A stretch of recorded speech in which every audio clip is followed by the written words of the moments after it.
ให้ทุกคนสบายดีเช้าวันเสาร์เนาะวันเสาร์18:31 นาทีเนาะวันนี้พวกเราก็จะไปกิน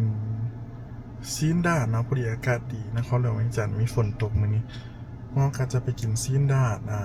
1,900 ยอดเนาะสาขา2อยู่ที่แคมป์ของเนาะมันเป็นร้านที่ว่าเจลแซ่บเลยทุกคนเดี๋ยวเราจะพาไปเบิ่งบอยไปโดดแล้วเนาะเดี๋ยวลองเบิ่งว่ามันจะมีอาหารอย่างม้าไม้บอแจวเป็นแนวไหนบอเนาะรถโคตรหลายเลยตอนนี้ทุกคน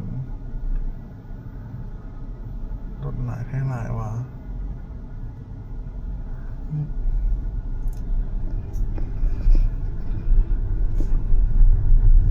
แถวนี้ตอนนี้ก็อยู่แถวท่าหลวงเนาะนะครับตึงแล้วเขาก็จะออกไปแถวแคมป์ของพวกเลยเนาะ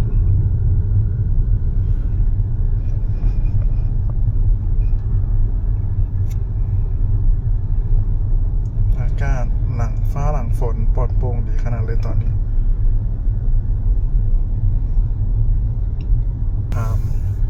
เป็นสีทอง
นี่ทุกคนตอนนี้พ่อก็มาฮอดฮานแล้วเนาะ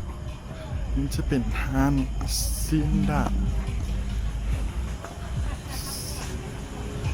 ฮานซินดาดนะทุกคนฮานแสดงเก้าย้อนสาขา2เดี๋ยวเราจะไปซ่อมบนนั้นกันนั่นทางข้างหน้านี่นะเดี๋ยวโบมีชั้น2มาแล้ว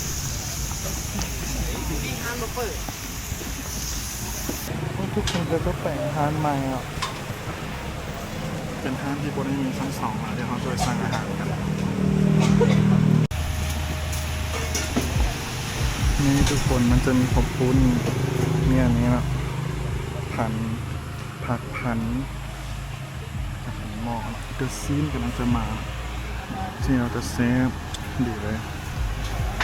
นี่ครับทาน แล้วเราเดี๋ยวยังอ่ะ อากาศดีเลยมึง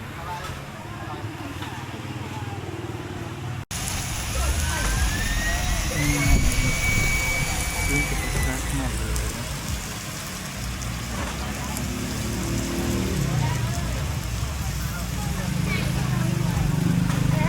ครับทางเข้าย้อนสาขา2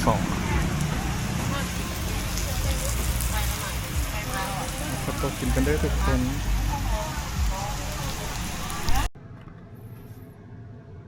นี่เป็นอาหารครับทุกคนตอนนี้มองกับกินข้าวเรียบร้อยแล้วเนาะตอนนี้กำลังสิกลับบ้านเดี๋ยวเขาจะไปเบิ่งเซ็นเตอร์พอยต์กันเนาะเพราะว่ากลางคืนเซ็นเตอร์พอยต์เป็นจังไงเซ็นเตอร์พอยต์สีหอมป้ามันเห็ดเครื่องมันคงสูงลงมาคนโดดนะเว้ยมอยคนขึ้นเครื่อง มันจะไปโดดที่ยังวะ มันมีคนข้ามเครื่องเนี่ยป้าเข้าไปใหญ่ๆลงตามเซ็นเตอร์พอยต์ น้ำสะไทยตาลจะตัดไก่ก็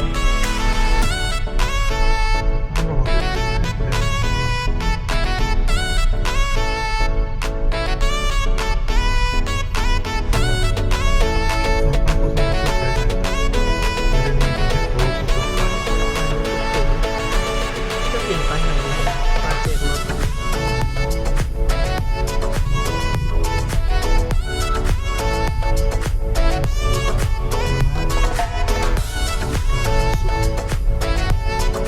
ผู้ยังไม่คิดของสื่อสาร